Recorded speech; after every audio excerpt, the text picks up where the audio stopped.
Kaugnay pa rin sa pagpatay kay Jennifer Laude, mga kapanim natin mula sa Olongapo, si Marc Sueselbeck na fiance ni Jennifer. Good morning, Mr. Sueselbeck. Good morning. Yes. Mr. Sueselbeck, can you please explain your version of what happened yesterday when you climbed the fence in a Philippine military camp? Well, you know, the problem was that we was aware of some confusing news even just before we went there, that the NCIS suddenly was also requesting or saying they probably would request another autopsy of Jennifer. So, well, the heat was really brawling inside the family. And I have to say one thing first. Regardless all the circumstances, if I would have a second thought on that, I would not have climbed over the fence. I would not even entered there. So it was a matter of seconds when this all happens, out of the situation, especially, you know, what is bringing me to so much rage is that there was no reaction on the other side of the fence, and most of all, you know, seeing in the American part of the camp, seeing the soldiers in civil standing there and making their jokes about Marilu's tried to get in there. So that was the main reason, but it was not right, and it was. You know, I'm myself talking many times about respect. It was certainly disrespectful regarding the Philippine authorities. But everyone I was talking to on the compound, I was apologizing already on the compound to everyone, to every soldier there, and also with the camp commander. From what I can say, no one of them did see it as a personal offense.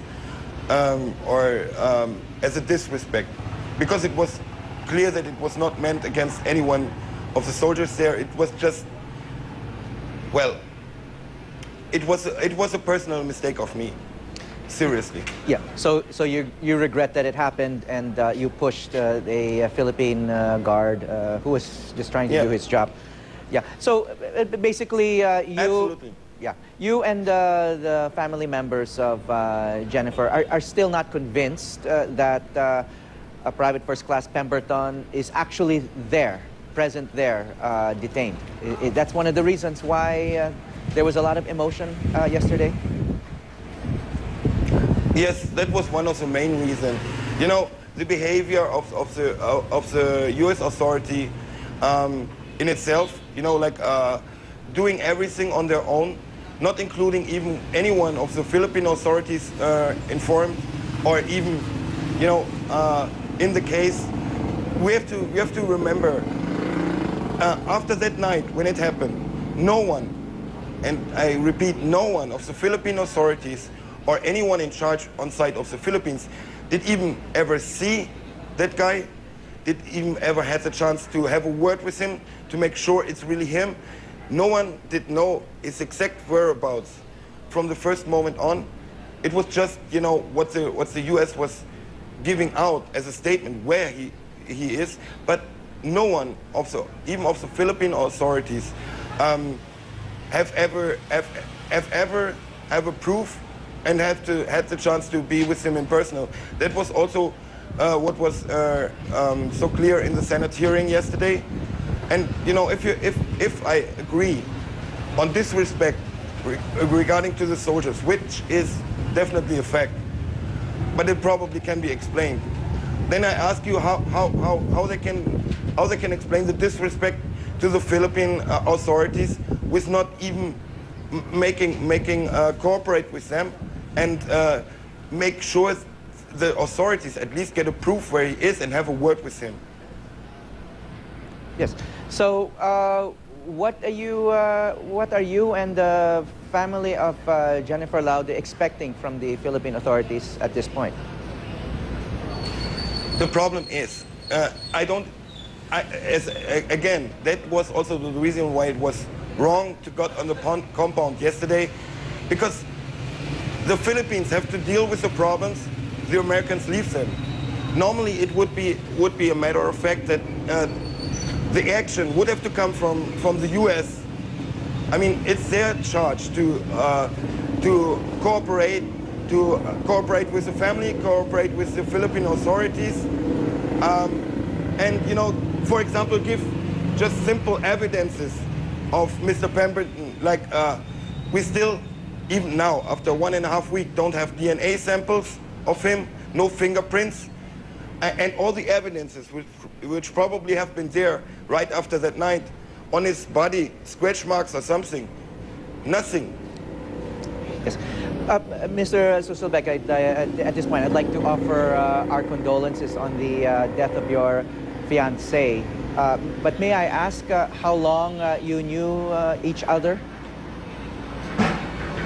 Well, we didn't know 2 years, and we were nearly engaged for 2 years. So, how much did you know about, you know, her lifestyle, her way of living here in the Philippines, and did you know what kind of lifestyle she had in Olongapo? Yes, I did know, and you know, that will also a thing that that 100% will clear up over the days. You know, we were in contact nearly every hour a day. I mean, I always did know her whereabouts.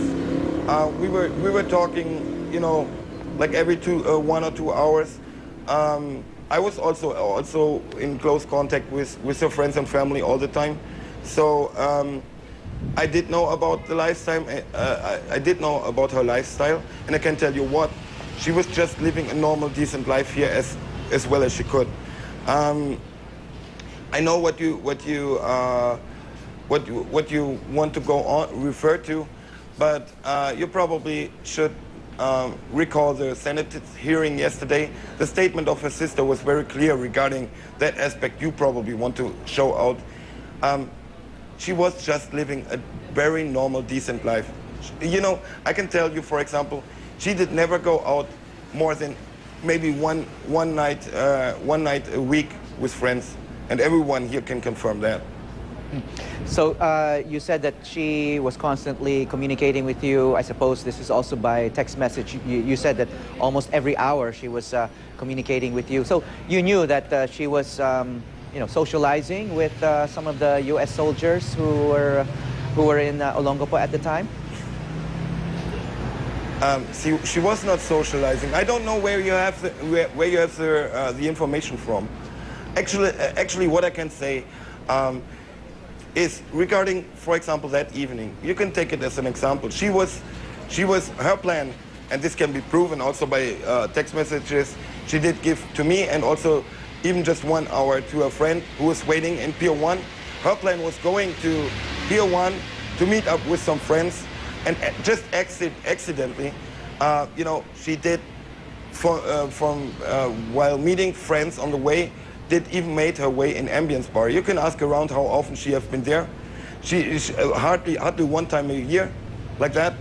So I wouldn't talk about socializing if you just you know, talk to a person, and if you look at the CTV coverage, you will see she was not the one who was in the ambience bar all the time, you know, very close to that guy, but she was the one even turning the back. So I do know it's much more of a story, okay, because sex sells, but this is, in this matter, not the case.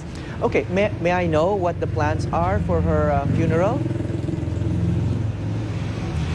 Well, right now I only know the time, and I know that the family is willing to proceed with that, no matter what. Even if the NCIS probably would show up over the day, they had enough time to make sure they get what they wanted. So the family is at the limit at the moment, and they will proceed with it no matter what. And I think the exact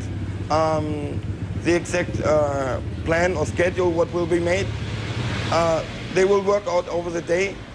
All I know, it will be a long march through Olongapo. So, well, we will just try to make a respectful day. Okay, thank you for your time, Mr. Marc Sueselbeck, fiancé of Jeffrey Jennifer Laude.